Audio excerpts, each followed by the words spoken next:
Mevlüt Hoca, biz başlatalım. Başlayalım. Evet, hoş geldiniz.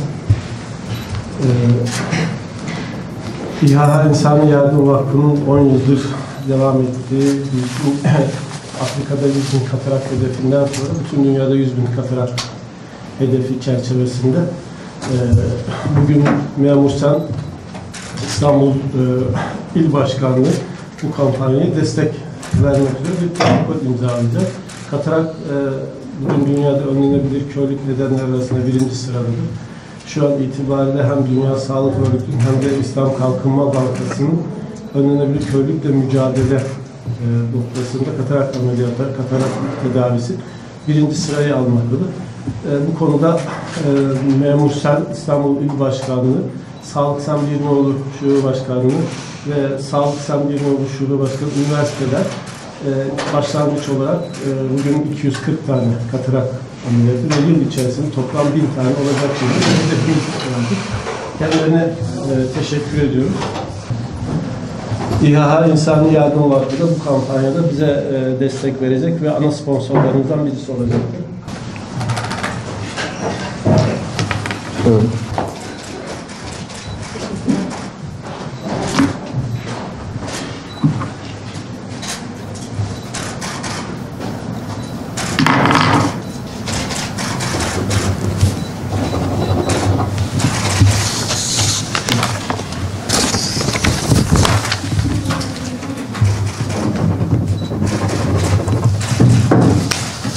Allah hayretsin.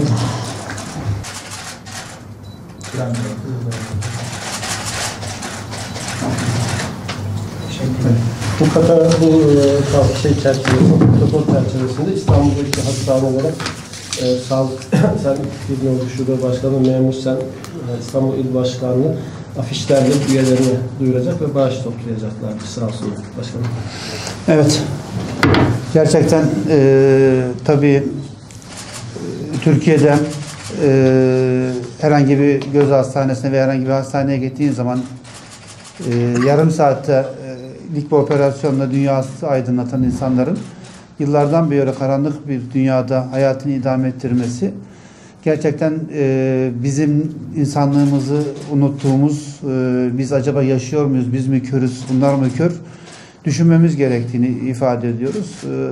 Sayın Bülent abi ve Mevlüt abinin vasıtasıyla geçen yıl ilkini yapmıştık.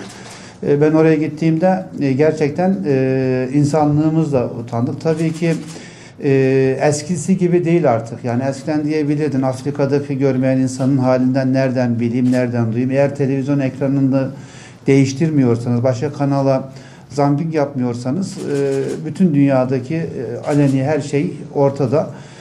Ben orada bir şeye şahit oldum. Bir annenin 6 yıldır hiç görmediği çocuğunu karşısında göründeki duyguya şahit oldum. Ki eğer imkanlarımız biraz daha fazla olsaydı diye keşke biraz daha Türkiye'de fazla çalışıp 2 kişinin daha dünyasını aydınlatsaydık diye düşünüyorsunuz. Bizler sağlık sendikası olarak yani görevimiz sağlıkçılara destek vermek. Bunun için Afrika'da katarak ameliyatı olması gereken arkadaşlarımıza, kardeşlerimize destek verebilmek için onların gözünü açıp onların dünyayı da iyi bir şekilde görebilmesi için bizlere böyle bir teklif geldi. Biz de bu teklifi değerlendirip onlara yardım için elimizden geleni yapmaya çalışacağız inşallah. Katarak dünyada önlenebilir körlük sebeplerinin başında geliyor. 250 milyon katarak hastası var. Tedavisi de ameliyat, fakirlikle direkt alakalı. İHA geçen 10 yıl içerisinde 100.000 katarak ameliyatı yaptı Afrika'da. Şimdi hedef 100.000 daha yapmak bütün dünyada. Biz Uluslararası Doktorlar Derneği olarak bu projenin bir parçasıyız. Bireysel bağışların yanında bugün gördüğünüz gibi sivil toplum kuruluşları sosyal sorumluluk anlayışı çerçevesinde, proje çerçevesinde bu kampanya destek veriyorlar. Özellikle Memur Sen İstanbul İl Başkanlığı Başkanı Durali Baki Bey geçen yıl pahalı iftarlar yapmak yerine böyle bir kampanya yapmayı tercih etti ve bu yılda bunu devam ettiriyor sağ olsun. Diğer kuruluşları da örnek olmasını istiyoruz. Oldukça önemli bizim açımızdan. Rakam önemli değil ama biz çok daha fazlasına ulaşacağımıza inanıyoruz. Önemli olan burada bir farkındalık yaratmak. Bu mübarek Ramazan gününde bir hayra çevirmek çalışmalarımızı. Teşekkür ediyorum. Sağ olun.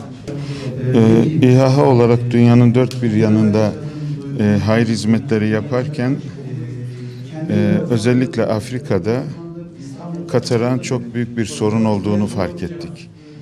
Orada yeni doğan çocukların bile katarak hastası olarak dünyaya geldiğini gördük. Sonra araştırmalarımızda çok cüzi miktarlarla bu gözlerin ışığa kavuşabileceğini anladık. Ve 10 yıl kadar önce bir çalışma başlattık. İlk planda hedefimiz 100 bin hastanın gözlerini açmak idi. Ve bunu gerçekleştirdik. Bu dünyada seri ameliyatlar içerisinde en büyük faaliyet oldu. Ve bu manada da birçok yere örnek oldu. Şu anda İslam Bankası da bu konuda çalışmalara başladı. Birçok alanda biz de kendisine ortak olduk. İşte Nijer'de bir hastane açtık. Dünyanın çeşitli yerlerinde faaliyetlerde bulunduk. Ve bu çalışmanın faydasını gördüğümüz için hedefi 1 milyona çıkardık. Bu çerçevede dünyanın çeşitli yerlerinde sivil toplum kuruluşları bu konuda bizimle ortak olma iradesini ortaya koydular. Bunlardan biri de Memur Sen. Memur Sen geçen yıl itibariyle pahalı iftarlar yapmayalım. Onun yerine bir insanın gözünü açalım. O insan hem aile yük olmaktan kurtarılsın hem de ailesine hizmet etsin. Memur Sen içerisindeki Sağlık Sen ve üniversiteler birimi bu konuda bu yıl itibariyle 1000 tane kataraklı hastanın gözünü açmayı hedefledi. Böyle bir kampanya başlattı. Onun protokolünü imzaladık. İnşallah herkes bundan örnek alır. Sivil toplum kuruluşları, sendikalar çok cüzi miktarlarla, yani bir hastanın gözü 300 liraya açılıyor. Dünyanın dört bir yanında bu hastalığı yaşayan insanları ışığa kavuşturacak bir çalışma içerisine girerler.